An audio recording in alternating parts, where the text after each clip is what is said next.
Welcome to the Real Estate Marketing Podcast. My name is Jerome Lewis. I'm your host for today. The Real Estate Marketing Podcast is a podcast where we talk marketing, tech, business, and leadership. We talk these things for real estate agents, real estate investors, and real estate entrepreneurs. The Real Estate Marketing Podcast is a podcast that has two purposes. Purpose number one, to educate and inform our audience and listeners. Purpose number two, Scott, to spotlight you, your business, your service, or your product in a way that provides value to you, including market exposure and content creation. With that, we have a very special guest. I'm actually very excited, y'all. I think I know Scott for 3 or 4 years now. Yeah. We have Scott. Scott, say your last name for me, please. So Poirier. It's a good French name. All right, Scot Poirier. Scott has developed exceptional skills in working with people and a strong foundation in building meaningful relationships. His expertise lies in negotiation, creative financing, rehabbing, wholesaling, buy and hold, multi-units, and on, where he has honed his skills and developed a keen eye for identifying lucrative opportunities. His ability to connect with people and understand their needs sets him apart in the industry. Scott's platform is designed to help both aspiring investors and seasoned investors with not only the technical know-how, but also the interpersonal skills necessary to thrive in the real estate world. He has a natural talent for breaking down complex concepts into easily understandable lessons, empowering his students to take confident steps towards their financial goals.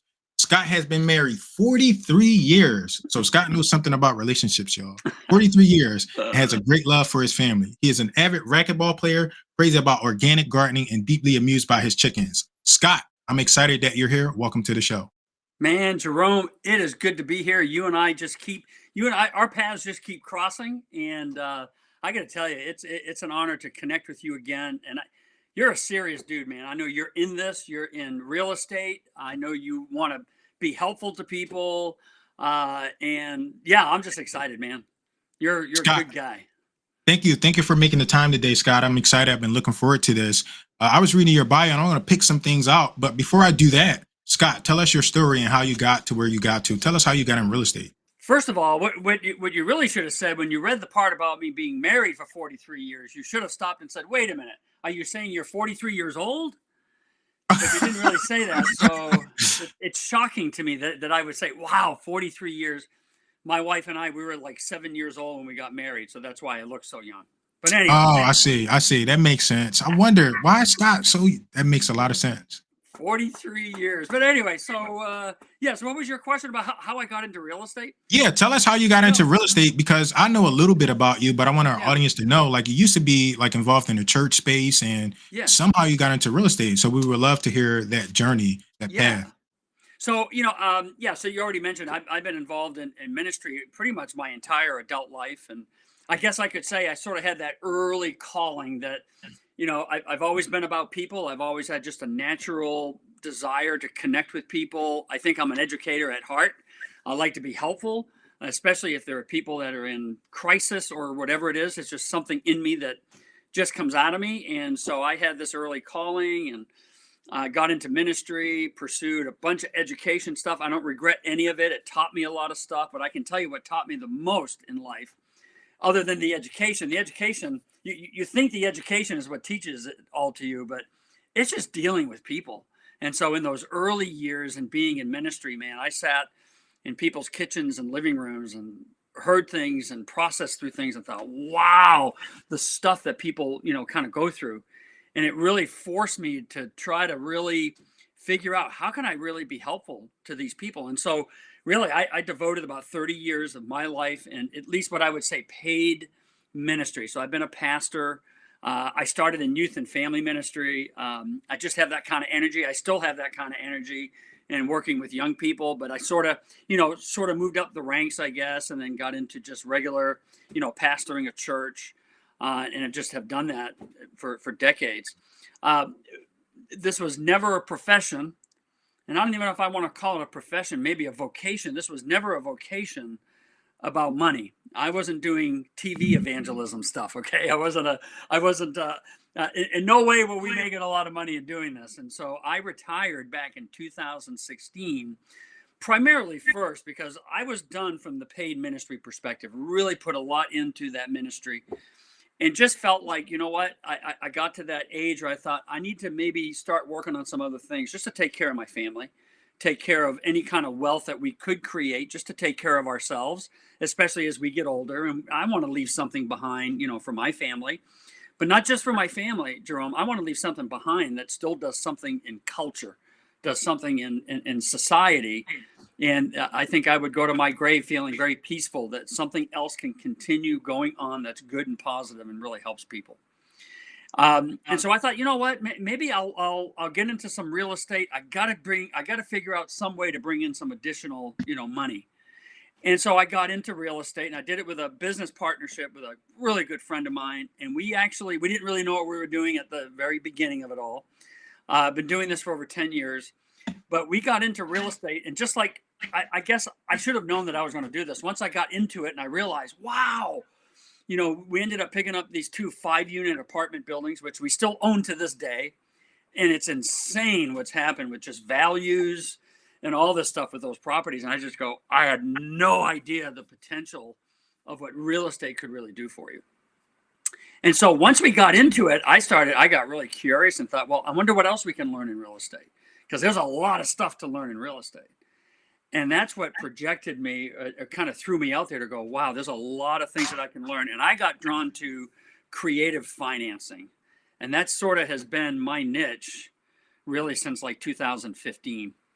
So I'm about 9 years in on that, or coming up on 9 years with that. So that's the 10,000 foot view. So I didn't come into it to do all this other stuff that I'm doing. I just came into it to try to at least do something to get some income in where I could save some money and prepare ourselves for retirement. Thank you. Thank you for sharing that, Scott. So I'm going to pull from your bio and I'm going to test you a little bit, right? So inside of your bio, it says he helps break complex topics down into like easy to understand stuff. So one of the things that I find, especially for newer people, like that can be complicated, is creative financing. And you just mentioned that. You talked about getting into creative financing. So can you help us understand what creative financing is, and then help us understand some of the benefits of creative financing? Yeah.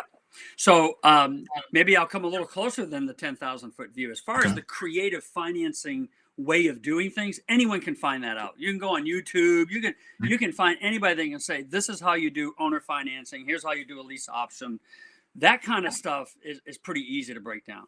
The harder stuff, and this is the stuff that I really try to work with the students that I've been working with for over 5 years now, hundreds of students around the country, is to really break down the complexities of stuff that's going on in their own head about the stories that they tell themselves, right? And so I really work really hard with my students to try to slow them down and make sure that they can have confidence in themselves. Because once we can cross that barrier and they've got the right confidence, the posture and how they handle themselves completely changes. Okay, so that's the big thing that for me that I find that I work on with my students. It's really doing that. Now, as far as creative financing, what drew me to it is, and maybe that's a loose term, creative financing, terms, some people call it terms. It's basically working with sellers and buyers without having to work directly with banks. I don't like guaranteed debt, personal debt in that way. Now, that doesn't mean that I don't feel morally responsible. If I go into a contract, I have a very, solid moral compass that says if I say I'm going to do something, I'm going to do this. So I really want to make sure I take care of the seller. I want to make sure if I bring in my buyer, I'm going to take care of them as well. I just don't want the weight and the heaviness of debt and a bank telling me what I can and cannot do. And so creative financing allows me to work around that, number one. Number two, the other thing with creative financing, with the people that tend to work with me, a lot of times they don't have another option. They don't have enough money in the deal. Maybe their credit's really beat up. These are sellers. Maybe their credit's beat up and they got $80,000 of equity in their house. And if they could get to that equity, they could probably fix some of their financial problems. But guess who won't let them refinance? The banks won't, because their credit stinks, right? And so these people get trapped in their houses and they don't know how to get out. And so creative financing means that, and I'm very broad on this, there's a lot of ways you can work with a seller if you make it a win-win, a win for them. And I always tell them up front, listen, I want to help you as much as I can help you. It's got to make sense for you, but it's also got to make sense for me too. Both of us have to feel like we're walking away from this and that it can work together.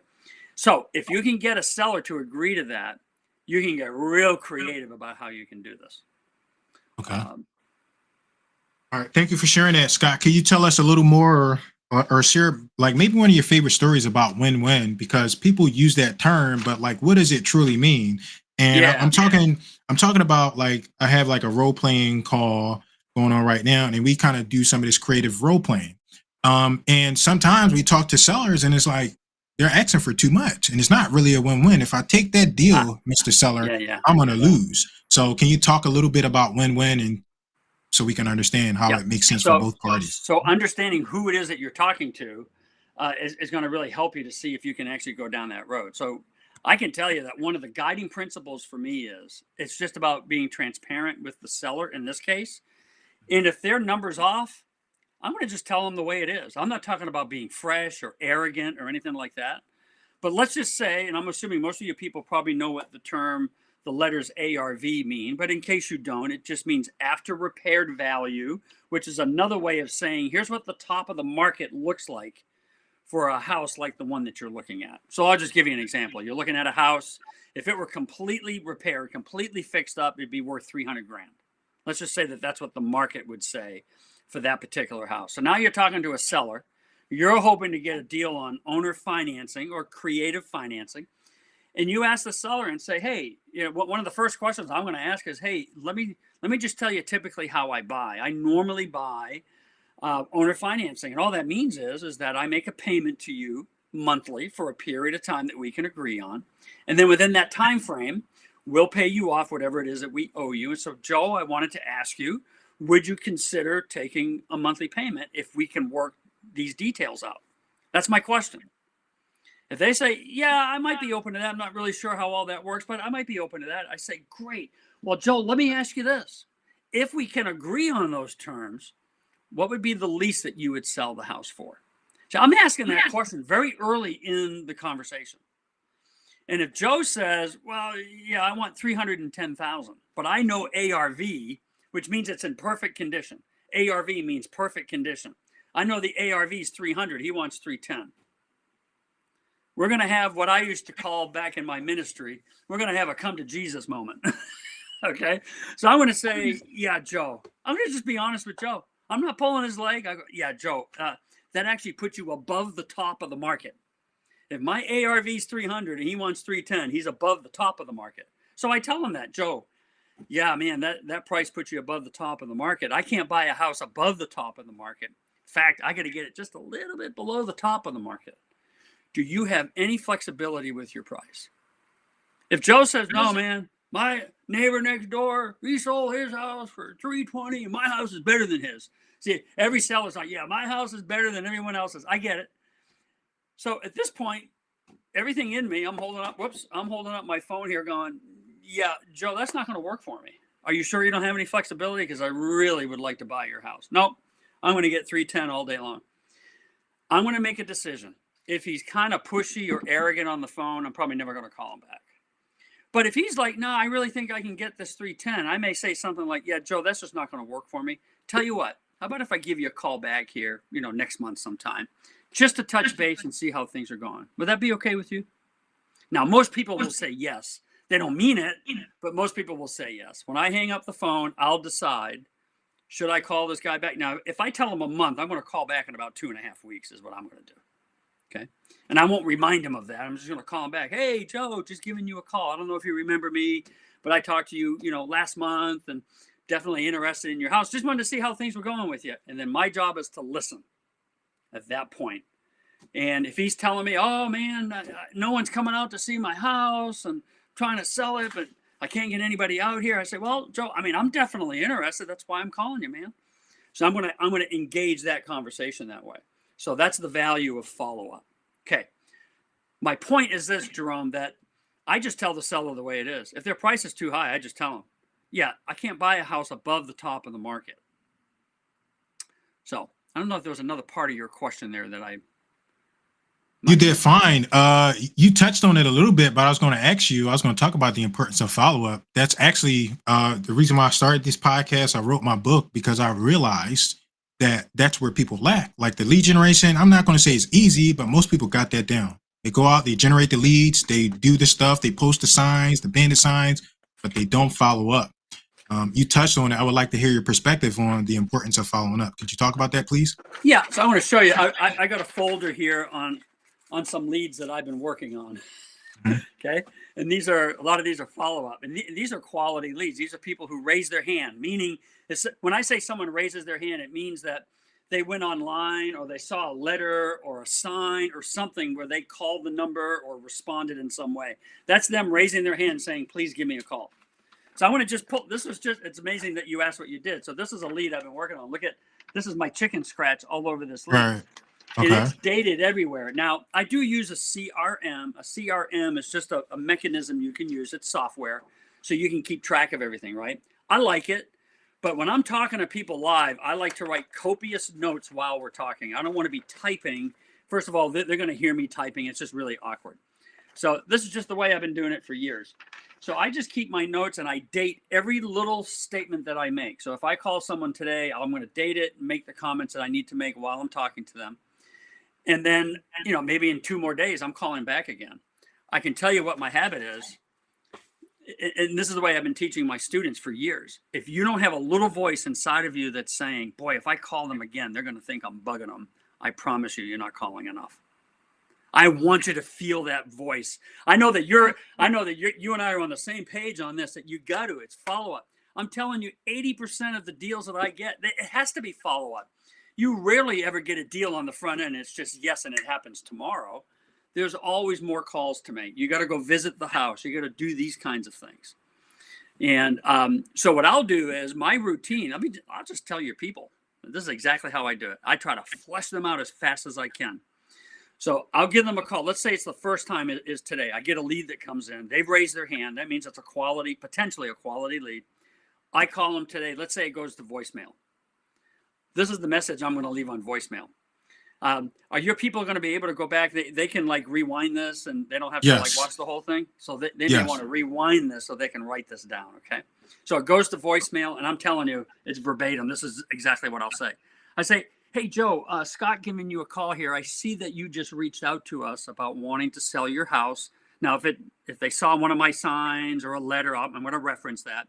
I see that you saw one of my signs and you've reached out to us about selling your house. I want you to know I'm definitely interested in buying your house. I say that every single time. Now, I know that maybe one of your folks right now is thinking, what if I don't want to buy it? Well, if you change your mind, then you can say after, yeah, Joe, I don't want to buy your house. Don't worry about that. I'm assuming if you're on the phone, it's all about you want to buy that house. If you can work things out the way that it needs to be worked out. So that's what I'll say. Hey, Joe, just following up here. I see that you saw one of our signs about selling your house. And hey, I was just reaching out to you about, my interest in buying your house. I was hoping to catch you in just now. But hey, you know what? And I almost cut myself off. You know what, Joe? I'm going to go ahead and text you as well and see if we can find a time for us to get on a call here real soon, okay? Look forward to talking to you soon. That's a very Wade statement. That's telling him this is not the last that you've heard from me. It's very subtle, but I'm setting that up to get my foot in the door, right? I look forward to talking to you real soon. Thanks, Joe. Click. Immediately, I'm going to text. I don't even text anymore. I just talk into this thing.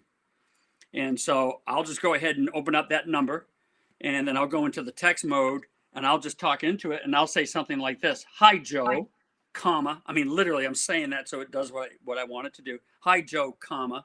I was just calling about my interest in buying your house at 123 Main Street in Philadelphia.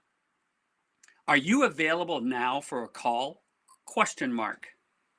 I look forward to chatting with you soon, period. Thanks, exclamation point. And then I put Scott. I don't put hearts and roses and things like that, but I do show a little bit of emotion, right? Then I'm excited. Look forward to chatting with you soon, period. Thanks, exclamation point, Scott. That's day one. Tomorrow, I'm calling Joe again. Now, and my message will be a little bit different. Not that different, though. So let's say it's the next day. I say, hey, Joe, Scott reaching back out to you. There it is, Scott reaching back out to you.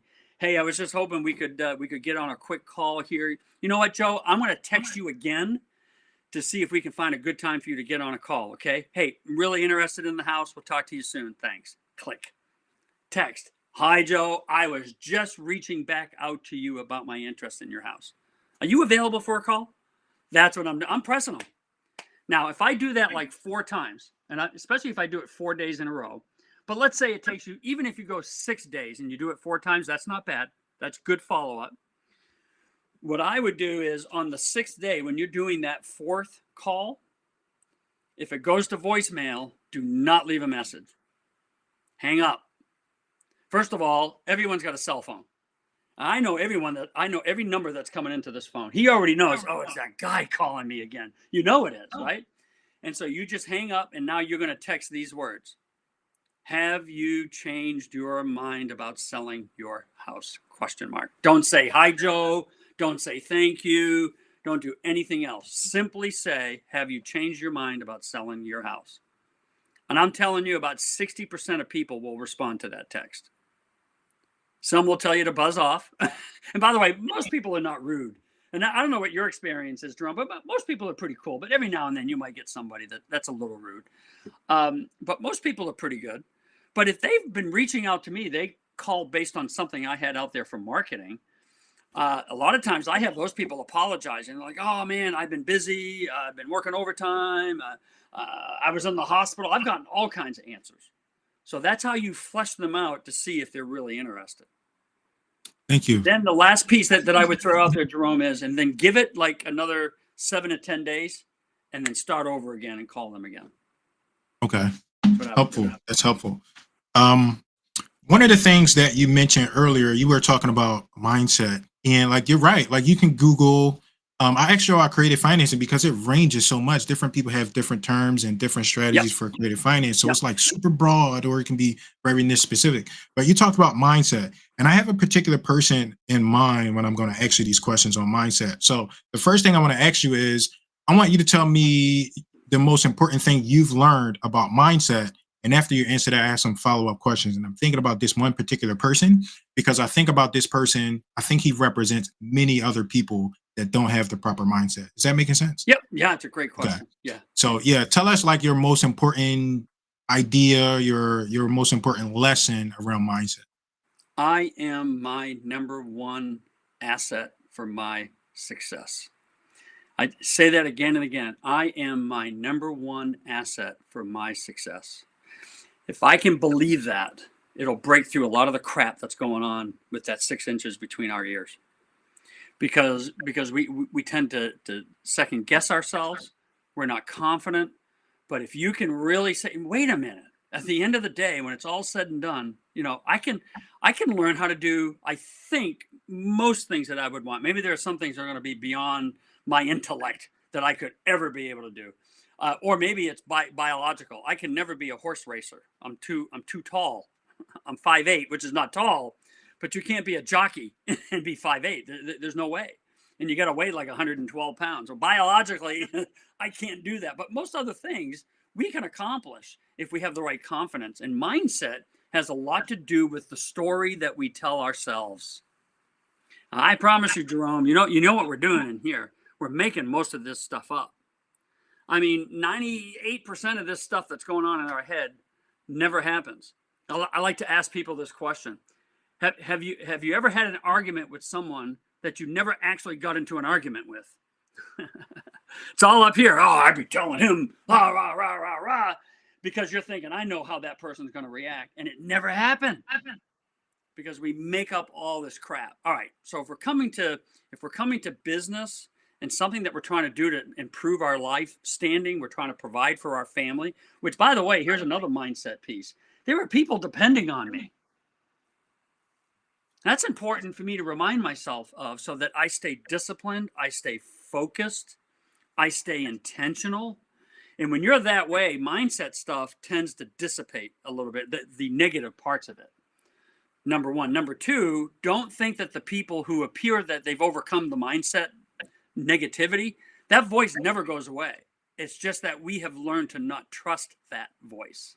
So if this could be your mantra, right?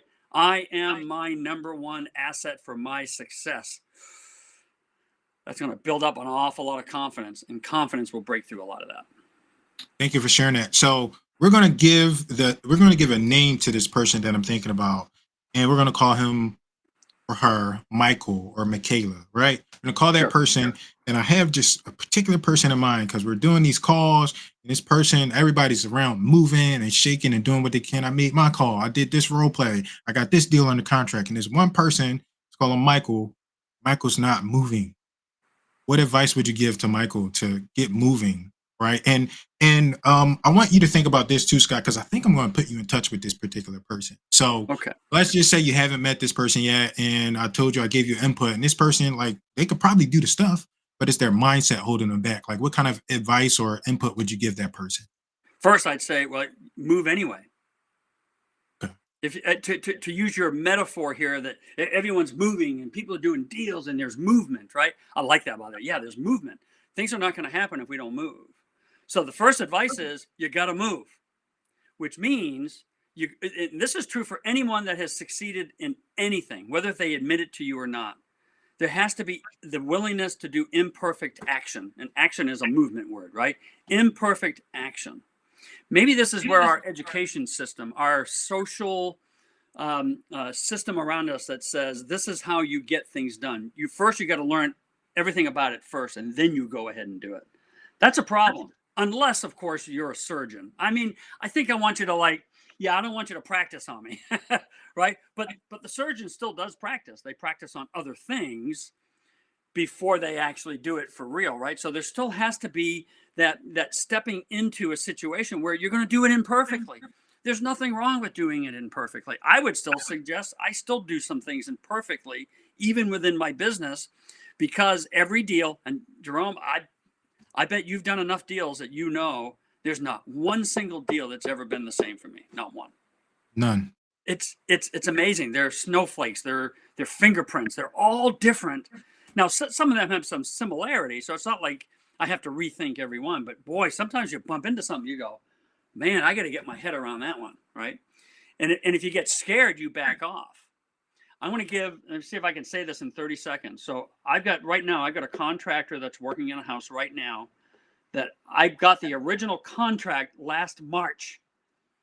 We are in, I don't know if you want to talk dates here, but we're in February right now. So this was almost a year ago. Now I closed on the house about 5 weeks ago. So it took like 10 months to get through this entire deal. But I promise you, there's probably potentially between $85,000 and $105,000 deal here. This is a creative finance deal. What was complex was we couldn't find the lien holders because they were private people. There was a divorce. They didn't have any of their paperwork. We had to get an attorney involved, title search. It was a mess. But boy, did I learn a lot through that process. I imperfectly went through the process, and we got this great deal that we're working on right now. Thank you. So I'm thinking about Michael again, and Michael represents a certain person, right? They have like the mindset. I've been involved in real estate for like 7 years, and I've been to like a bunch of RIAs.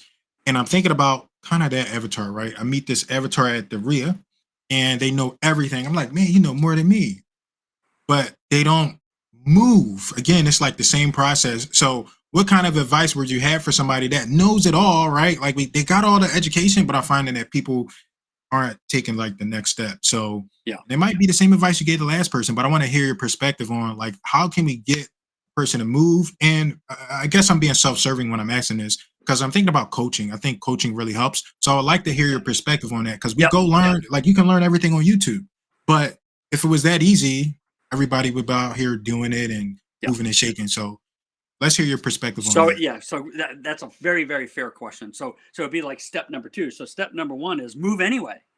Mm-hmm. But step number 2 might really be number 1. Maybe we'd have to reverse it. That the issue, and I just would suspect, because I've run into the same kind of people, and many people are in this category, where they've gotten a lot of knowledge, but they don't know how to do it. If I gave you a book right now and said, here's a book, let's just say you've never ridden a bike before. And I said, I wrote this book on how to ride a bike. You just read this and you'll be able to ride a bike. What do you know? Do you think you'd be able to learn how to ride a bike because I wrote a book on telling you how to ride a bike? No. There's only one way to learn how to ride a bike. Yeah. Get on the bike. Jerome, when you learn how to ride a bike, do you have a story to tell me about that? Yeah. What happened? Yeah. I remember I was like, so I grew up in the projects in South Philadelphia. I was really young, and it was my stepfather. From what I remember, and he helped me like ride the bike. I took off the training wheels, and I remember I kept falling and falling and falling and falling. And but I never gave up. I was like, I want to do Yeah. this. It's going to be fun. But I kept falling, and one day I got it. And since you brought it up, I don't mean to make this about me, but I remember now. I had my father there, my stepfather, and he was like coaching me, right? And I learned some things. His process wasn't perfect, like he was a little rough, but I taught my children how to ride their bikes too. And I think it took me over a course of maybe a week for me to learn Yep. how to ride my bike. But when I took that knowledge and I took what I learned and I implemented it with my kids, each of them learned in like less than 4 hours. And I think it was only 1 hour. Wow. I took the training wheels off, right? I Yep. remember my daughter particularly, because my son, he was riding and she was like a little jealous. Like, and I appreciate competition. Like, yeah, be jealous in a healthy way. She was a little jealous. And I said, Yeah. come on, baby, I'm going to teach you how to ride this bike. She got it in 1 hour and I was blown away. So those are All my right. stories around riding a bike. I want to Yeah. connect this. That's beautiful that you shared this, by the way. So I'm going to connect it. And you did say something about coaching, right? So your Mhm. stepfather sort of coached you. But the other value of coaching is creating community around you with people that you're really trying to help, right? So as people get to know you and you make those connections and they trust you, they feel like they know you, they trust you. Well, they know you, they like you, and they trust you. Then people are willing to say, you know what, maybe I'll follow this guy's lead. But the hope is you always expose them to other people that are in the same arena that we're in. Because when they see other people doing it, so let me tell you the story about my daughter real quick. So here I am teaching her how to ride her bike. So we get we buy her a nice little cute little pink bike, and she's got these blonde, ponytails or pigtails hanging out, cute as a button, 5 years old, 6 years old, whatever it was. And she's got the training wheels, and she's like, oh, she's showing off. Like, yeah, this is great. And I say, hey, we got to take those training wheels off. She got a little nervous. She said, well, Daddy, don't let go of the bike. I said, I won't let go of the bike. So we're running around. I'm in this parking lot. We would go there, a couple times a week. I did this for it took like 3 weeks. My kid was a little slow, okay, Jerome, or maybe I was a horrible teacher. But anyway, but the thing is, it was great exercise. Here I am holding the back of this bike. She didn't know it. There were times I would let go of the bike and she was doing it. Wow. And as soon as I told her, Jessica, you're actually doing this, she'd freak out and almost fall over, and I had to grab the bike. So I kept doing this, and this one day, it's a similar story to yours, the competition aspect, and it doesn't have to be competition. Sometimes it's just seeing someone else. Mm-hmm. This kid pulls up with his parent, takes out his bike, but the parent's not doing anything. He just gets on his bike. They're about the same age, and he's riding around the parking lot like la la la. And my daughter looks at this kid, and she turns over the shoulder. She goes, "Dad, let go of the bike." And I let go of the bike, and that's how she learned how to ride her bike. Nice. Because there was someone else. And I would say that as we build our community, as we're trusted people, and they see other people are doing it with us, the sky's the limit, man. Yeah, and I forgot to mention that about my story too. There was other children, including my siblings, riding their bikes too. And that Very inspired me. I was like, I want to make that same progress. I want to do the same thing. Yeah. So that's part of my story as well. I So can appreciate I come that. back to Michael and Micah or Yes. Yeah. Let's Micaiah, talk whatever to name you Michael and use? Michaela. Yep. And to say, and always find someone then. The thing that can scare us is doing it alone, right? Mhm. So now I've been doing this for a long time, and I've mentored, coached hundreds of students around the country. And I have a coach in my life. I have always had a coach. I'm paying some good money for my coach because I'm doing some much higher level stuff because I'm building my own coaching business in this process. That's an ongoing process, right? There's always someone that's a little further down the road. And I suppose I could convince myself, well, I can figure it out. I don't want to figure it out over the next 4 years. I want to trust the people that I really feel like, no, this guy's got it or this lady's got it. And I think they can help me get to where I'm trying to get. And so when we put our trust in those people that we feel confident with, a lot of stuff can happen. Scott, thank you so much. I appreciate you, and I would love to have you back sometime in the future. But I want to get us wrapped up. I want to be respectful of your time. You said we got about 45 minutes. Yeah. So I want to ask you some. The reason why I bring people on is to provide value to the audience, but also provide value to my guests. And I like people. I don't like people to say, "Hey, can I take you out for lunch and pick your brain?" Like, no, you can't do that. I like paid thousands and thousands of dollars for my knowledge, so you got to figure out a different way to bring value to me. So, Yeah. one of the ways I like to do that to my guests is I like to ask them straight up, like on the podcast, like, how can someone add immediate value to you or your business? So, Scott, if somebody wants to like get with you or learn, it could be, hey, follow me on YouTube, buy my book, subscribe to my podcast, sign up for my coaching program, whatever it is, you say Hmm. it. So how can someone add immediate value to you personally Yep. or your business profession? And again, and I want to be able to reciprocate on that too, and also offer value. And hopefully, there's been value in this. I really have enjoyed our For conversation, by the sure. way. For sure. I think it's really good. So, so by connecting with me, I would hope that the value would go both ways, right? That I can Mhm. still have an opportunity. I'm a teacher at heart, man. I really do Mhm. want to share the stuff that I know, and I want to be helpful. So people can find me on Facebook. It's probably the best place to go, probably for most people anyway. That's where most of Mhm. us hang out. A lot of communication there. So you can look me up on Facebook. It's Scott with one T. I suppose if you put in two, it might still come up, but it's Scott one T, and my last name is Poirier, Poirier. Facebook, you can find me there. You can always email me. You can email me at Scott. That's one T on Scott at Scott with one T. My parents cursed me with this when they spelt my name with one T, and now I can't break away from it. Life would be easier if I just left it the normal way. But anyway, so it's Scott at Scott, RE as in real estate, reblueprint.com. So someone can email me there as well. And if we needed to connect, we could do that. If I can help you, your value that you would bring to me would be, I mean, with you and or your people. I mean, I'm a coach. It's what I do. This is what I smoke day in and day out. Okay, so I want to be helpful, so we can connect. And Jerome, I offer, like on Facebook, I do routine invitations for people to come in and hear me live, doing live seller calls. In fact, if any of your people wanted to get a hold of me, I think I would give them. In fact, I will. I'll give them a link with one of the calls that I've done to a seller, and I'll share also a link for a buyer where we get a non-refundable option deposit on a lease option deal. And I've got one of those conversations in mind that I think you'd be like, whoa, that was a pretty good conversation. Just to hear, you'll hear the confidence, you'll hear the engagement, and sort of how that goes. And I would love to offer that as a value piece as well.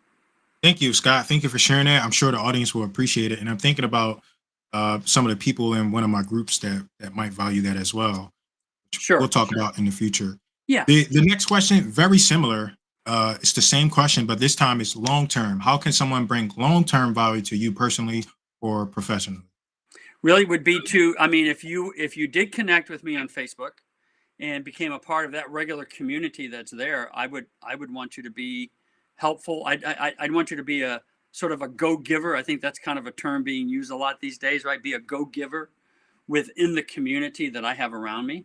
That anything you can do to be helpful to other people, keep them encouraged, keep them motivated, and be a part of the community that I have.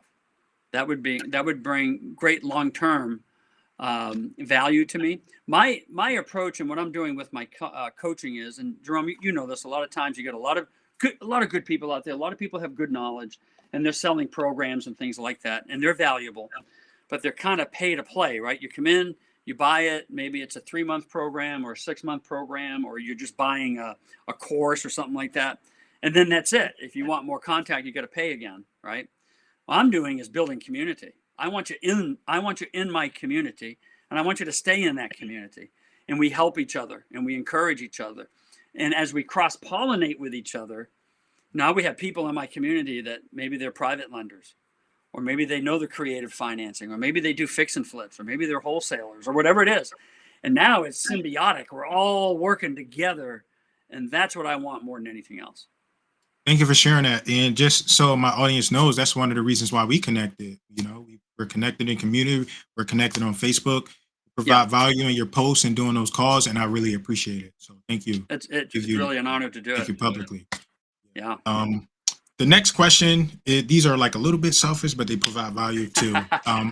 You can see back there, I'm like an avid. I love books. I keep it in my Yes. background. That's one of the things I absolutely love. So I call this around the closing table. It means we're closing things out. Real estate, yay, closing table. So, what are 3 books that you would recommend to the audience and why? Only 3, huh? Only if you First, let's start with 3, and if you got a couple I'll more you start want with to throw 3, in there, and I yeah, actually did pull some aside here that I wanted to show you. First okay, thing I do, first of all, is I this is just called a bullet journal. okay, It's just a good way to sort of keep notes of things and all that. And although if you look through here, it looks like I might be really organized, but it's really kind of a lot of the stuff that's in here is random. But I am a collector of quotes and things like that, things that really kind of help with mindset and all that. Like I just happened to turn here just accidentally to this page. I picked up this quote. I don't know if you know the name Jim Rohn. He's no longer with us, yeah, but I it's my mean, just favorite, my inspirational favorite personal thinker. development person. Oh my goodness, yeah. So it's interesting. The very first one that I wrote this thing down. I don't know how long ago, but he said, if you're looking for things to change, then maybe you need to change. You want to help your mindset? Swallow that and chew on that for a bit and swallow it and go, maybe the change that needs to happen is you. The more that I've embraced that, the more that positive things have happened to me. Because there's always room for change. Okay. So coming to books. This is an easy read. You could read this one. I mean, you could read this in probably 20 minutes. Okay. And it might even feel a little basic when you first start reading it. I would encourage you, read it anyway. It is an easy read, but the concept is really, really good. Okay. So it's called Rhinoceros Success. You know what rhinos do? They put their No, I head don't. down.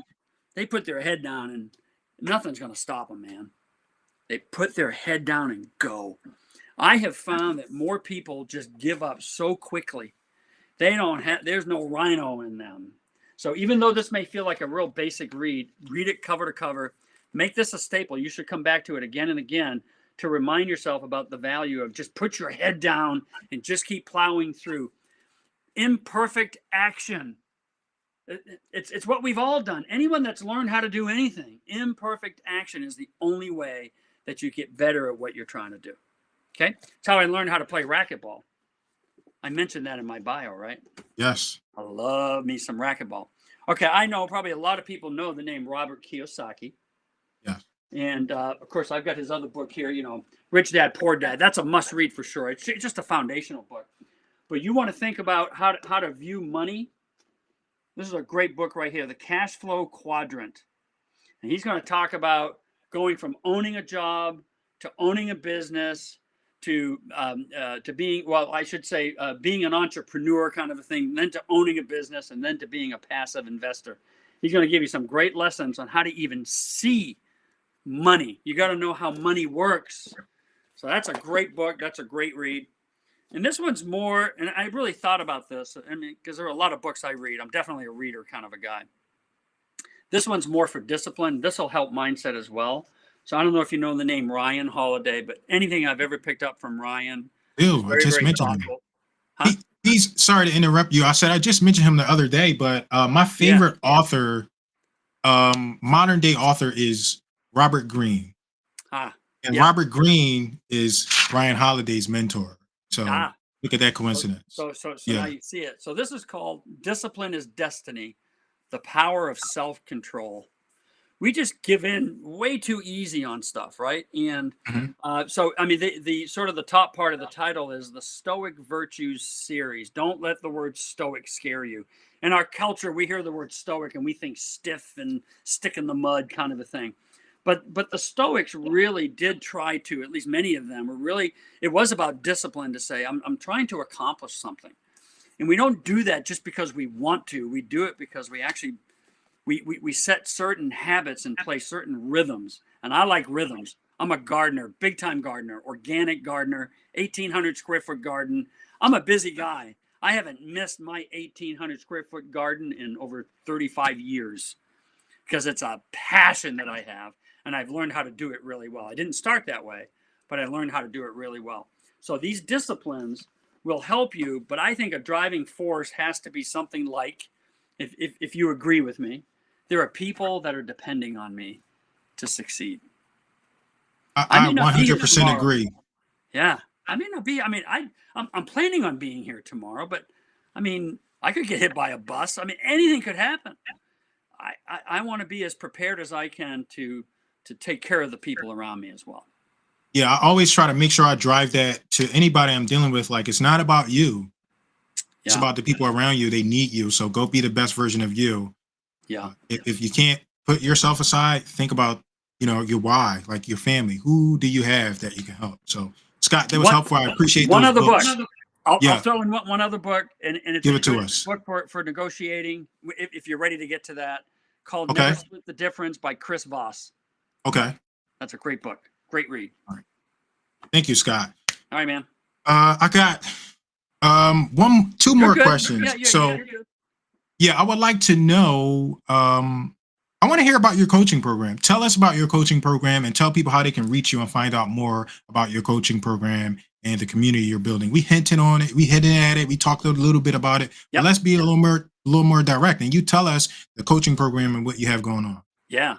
So it's all wrapped up about. It is all about creative financing, but I can tell you that the majority of it is to help people break through a lot of the stuff that's going on in here. So I can show you how easy it is to learn how to do the creative end.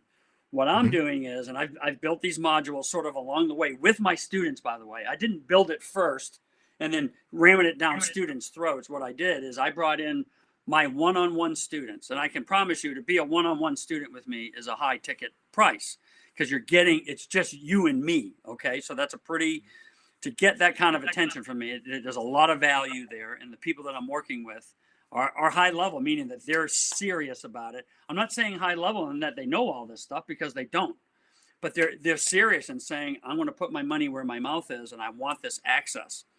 So what I've done is with those one-on-one students is I've built my coaching program around them because of the natural questions, the hangups that they have, the places they get stuck. And so I'm responding to them. They go, oh, that's what your problem is? Geez, I thought it was this. And now I'm realizing, oh, that's the problem. Well, not only am I helping them with that problem, now I'm building my education around it so that now I'm bringing in a different group of people where it's a small group. It's about 15 to 20 people. That's the group that I'm working on right now. And I'm at the very front end of this. I just have opened the door for this, Jerome. So I don't know when all this is going to be aired. But for those few people that come in on the front end on this, it's going to feel like you've got me one-on-one. Because I'm not going to start with working with 15 or 20 people, but that's about as big as I'm going to make that group, 15 or 20, and then continue to build more education around them and what they need. But it'll be done within a group, which is valuable to everyone that's in that group because now there's that cross-pollination stuff that's happening. And then very, very soon, probably within the next month or so, I'll then go more national with the whole program where I can invite people in to be a part of this community. That's the 10,000 foot view.